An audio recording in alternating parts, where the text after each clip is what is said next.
दूसरे के लिए कहा है कि वो संजीवनी मंत्र है, संजीवनी मंत्र है। वैष्णव में तो मुझे बड़ी समस्या हुई है।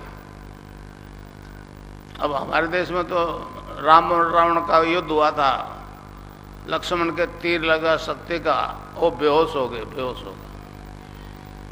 हनुमान जी पहाड़ उठा के लाए संजीवनी बूटी का, दी, लक्ष्मण होश में आ गया।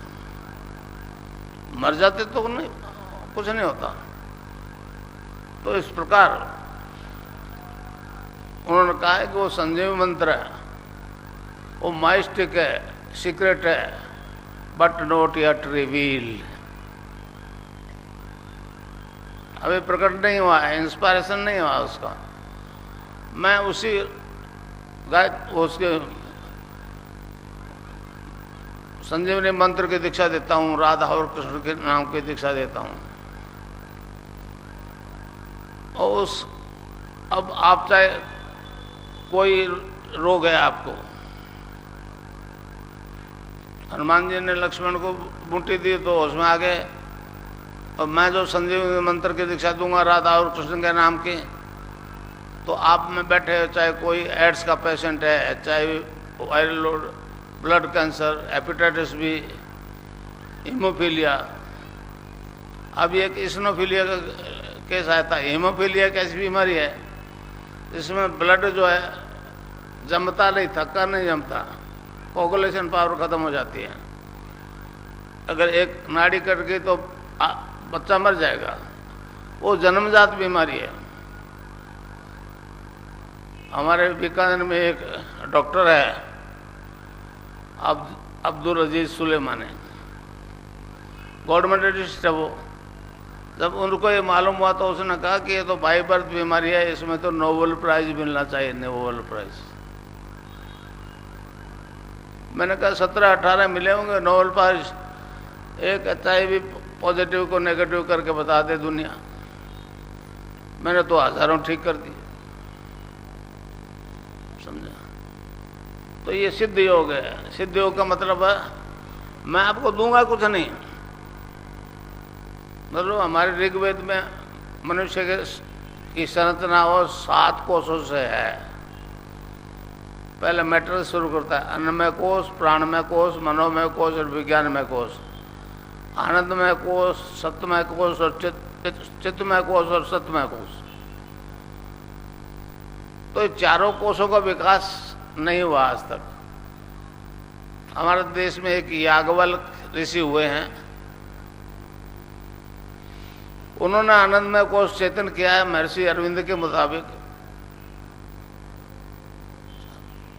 चित्त और सत जो है अभी अनटच्ड है। तो हमारे योग के अनुसार यहां से नीचे 9 द्वार जो है वो माया की आराधना है, आंख, कान, नाक वगैरह वगैरह। ये 10वां द्वार जिसे शिव की तीसरी आंख कहते हैं, वो अंदर खुलती है। वो गुरु की दीक्षा के बिना नहीं खुल सकती है। अब कितने लोग यहाँ आते होंगे, आपके यहाँ भी उपदेश देते हैं, भांग मत खाओ, अफीम मत खाओ, हीरोइन मत खाओ, नशा मत करो, शराब जहरीली ना करने। लोग इधर से सुनते इधर से निकाल देते। मेरी क्यों मानेगा? मैं कहता हूं मत छोड़ो। अगर आप में से कोई शराब पीता है तो आज से ट्राई कर लेना, एक की बजाय 1.5 बोतल शुरू कर देना, मगर नाम जपोगे नहीं तो नहीं छूटेगा। नानक देव जी ने कहा है, भांग धतूरा नानका उतर जाए प्रभात, नाम कुमारी नानका चढ़ी रहे दिन रात। यही बात कबीर साहब ने कही है, नाम अमल उतरे ना भाई, और अमल छन छन चढ़ी उतरे, नाम अमल दिन बढ़े सवाया। तो इस प्रकार ये नाम का नशा जब आ जाएगा और नशे दूर चले जाएंगे। शराब वराब तो आज ही छूट जाएंगे। हाँ, अफीम थोड़ा गहरा है, बहुत डुप्लीकेटेड है, बहुत गहरा उसका असर होता है। उसमें 5-10 दिन लग सकते हैं, मगर छूट जाएगा नाम जब चालू रखो तो।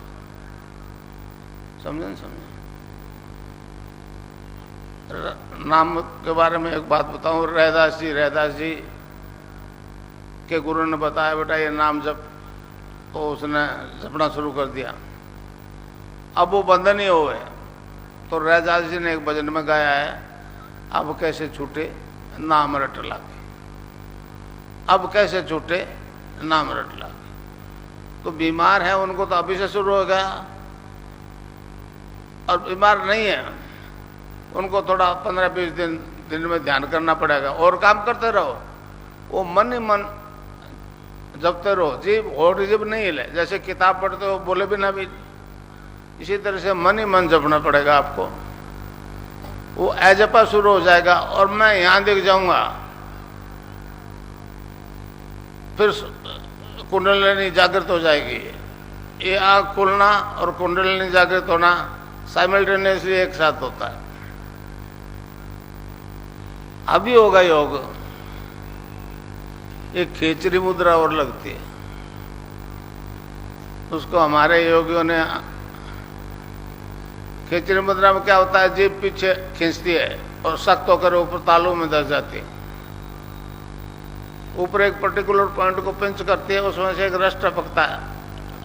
उसका स्वाद बाहर किसी वस्तु में नहीं होता। गोरखनाथ जी ने कहा है, गगन महल में ऊंधा कुआ, ता अमृत का वासा, सुगरा हुए बरबर पीवे, निगुरा जाए प्यासा।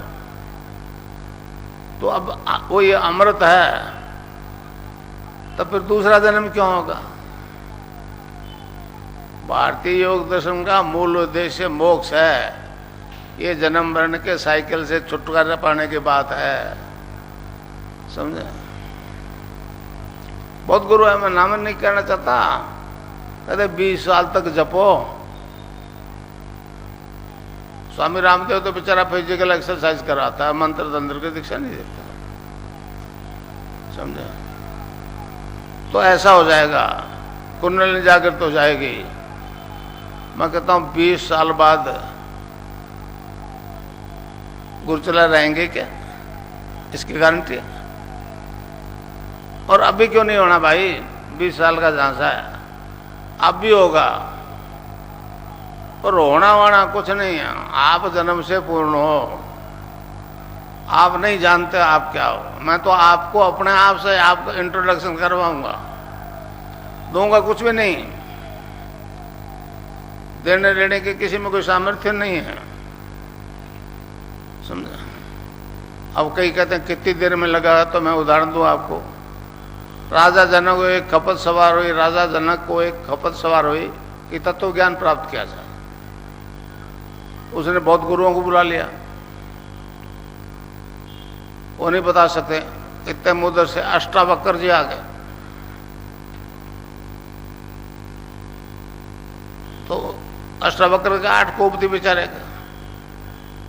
वो गुरु जो है